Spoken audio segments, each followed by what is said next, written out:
Oke ya, halo semuanya dan selamat datang kembali di Tanya Seputar Hukum ya. Dan untuk pertanyaan kali ini yaitu Anindya Liva ya. Ya, ini pertanyaannya baru aja. Yaitu pertanyaan, maaf Kak, mau tanya, kalau misalkan salah satu saksi tidak bisa datang pada saat isbat itu apakah boleh? Kalau bagaimana cuma saksinya hanya satu? Seperti itu. Ya, untuk konsultasi Anda bisa chat nomor WhatsApp yang ada di deskripsi video. Dan untuk menjawab pertanyaan tadi, ya boleh-boleh saja, tergantung keyakinan hakim dalam menilai dan memeriksa permohonan isbat nikah tersebut.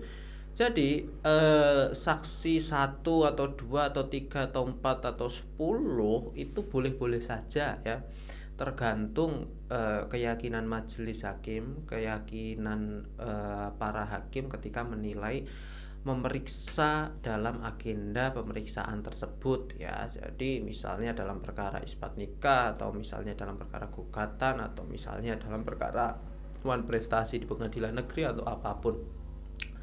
Kadang ketika majelis hakim masih merasa kurang dengan keterangan saksi yang sudah dihadirkan, biasanya majelis hakim akan memerintahkan para pihak ya, atau pihak yang menghadirkan saksi tersebut untuk menambah saksi yang akan dihadirkan. Misalnya di agenda persidangan minggu depan itu nanti diberikan kesempatan kepada pihak penggugat misalnya untuk menghadirkan saksi kembali karena menurut hakim saksi yang dihadirkan masih kurang keterangannya, atau misalnya untuk agenda sidang selanjutnya masih ditunda karena keterangan saksinya masih kurang ya, permohonan tersebut masih dirasa kurang karena saksinya hanya satu, seperti itu bisa.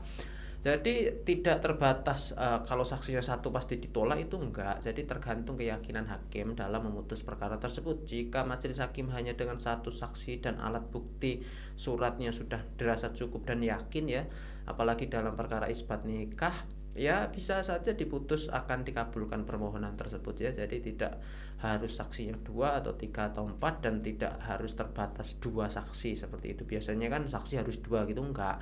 Biasanya bisa ketika kurang itu akan ditambah lagi saksinya, keterangan saksinya, suruh menghadirkan saksi lagi, seperti itu bisa. Karena yang dimaksud dua alat bukti yaitu alat bukti keterangan dari saksi dan alat bukti surat yang sudah dihadirkan, seperti itu. Bukan saksinya harus dua, tapi buktinya itu harus ada lebih dari dua, seperti itu, lebih dari satu intinya, seperti itu. Yaitu sudah ada keterangan saksi walaupun kesaksiannya hanya satu, setelah itu ada bukti suratnya. Oke, saya pikir itu cukup ya, seperti biasa. Semoga bermanfaat dan terima kasih. Assalamualaikum warahmatullahi wabarakatuh.